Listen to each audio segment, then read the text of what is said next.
হরে কৃষ্ণ নাকি হরে কৃষ্ণা? হরে কৃষ্ণ মানে কি, হরে কৃষ্ণা মানে কি? তো আজকে আমরা জানব, এবং মানে না জানলে কিভাবে ভগবানকে ডাকবো, আজকের এই প্রশ্নগুলির ব্যাখ্যা আজকের ভিডিওতে থাকবে। পাশাপাশি থাকবে হরে কৃষ্ণ মহামন্ত্রের অর্থ কি, এর সঠিক উচ্চারণ কোনটি, হরে কৃষ্ণ নাকি হরে কৃষ্ণা?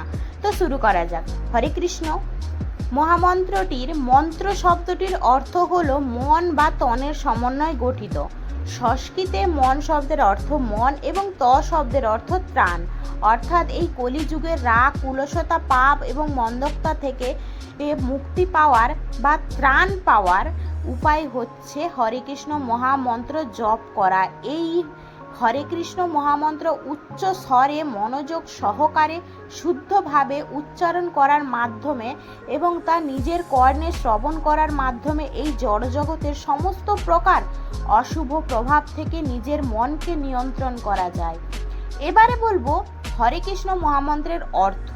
হরে কৃষ্ণ কৃষ্ণ কৃষ্ণ হরে হরে, হরে রাম রাম রাম হরে হরে। তো এই 16 নামা 32 অক্ষরের মন্ত্রের হরে শব্দের অর্থ বলতে এখানে হরে দ্বারা শ্রীমতী রাধারানীকে বোঝানো হয়েছে।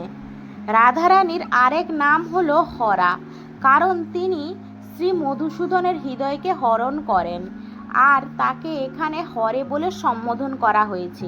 এরপরে কৃষ্ণা বলতে এখানে পরমেশ্বর ভগবানকে বোঝানো হয়েছে, এবং রাম হচ্ছে সর্ব আনন্দের পরম আধার, ভগবানের মুখ্য নাম। তাহলে হরে কৃষ্ণ মহামন্ত্রের অর্থ কি দাঁড়াচ্ছে?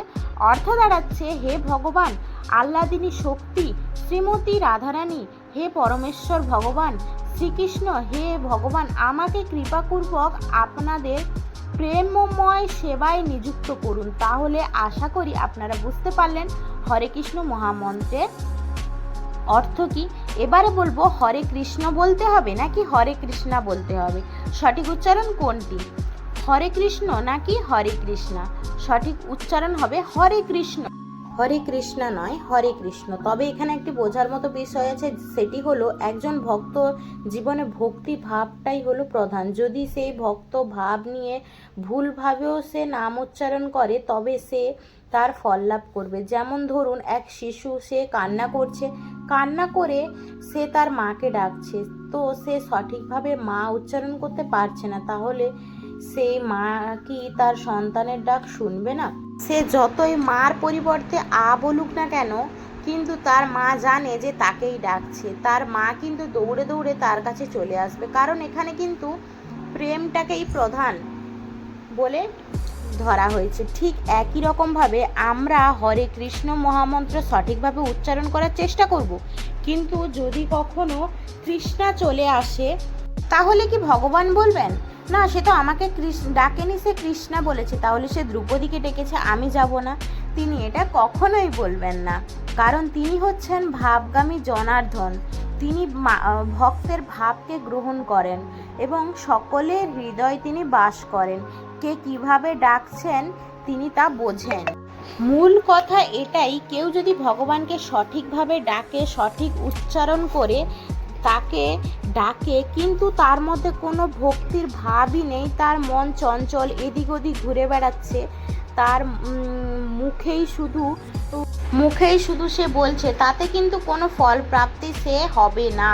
কিন্তু কেউ যদি মনে শুদ্ধ মনে ভক্তি ভাব নিয়ে ভগবানের শ্রীকৃষ্ণকে ডাকে, সে ভুল উচ্চারণই হোক না কেন, তবুও সে কিন্তু ভক্তি ভরে যদি ডাকে তাহলে ভগবান তার ডাক অবশ্যই শুনবে। তো আমরা সঠিকভাবে সঠিক উচ্চারণ করব, ভক্তি সহকারে ভগবানের হরিনাম জপ করব। তো এর পরেও বলে দিচ্ছি, হরে কৃষ্ণা নয় হরে কৃষ্ণ মহামন্ত্রটি হবে হরে কৃষ্ণ কৃষ্ণ কৃষ্ণ হরে হরে, হরে রাম রাম রাম হরে হরে। তো ভিডিওটি যদি ভালো লাগে বা আপনাদের হেল্পফুল হয় তাহলে অবশ্যই লাইক কমেন্ট শেয়ার করবেন, এবং এমনই নিত্য নতুন ভিডিও পেতে চ্যানেলটি সাবস্ক্রাইব করে পাশে থাকবেন এবং বেল আইকনটি প্রেস করে দেবেন। হরে কৃষ্ণ।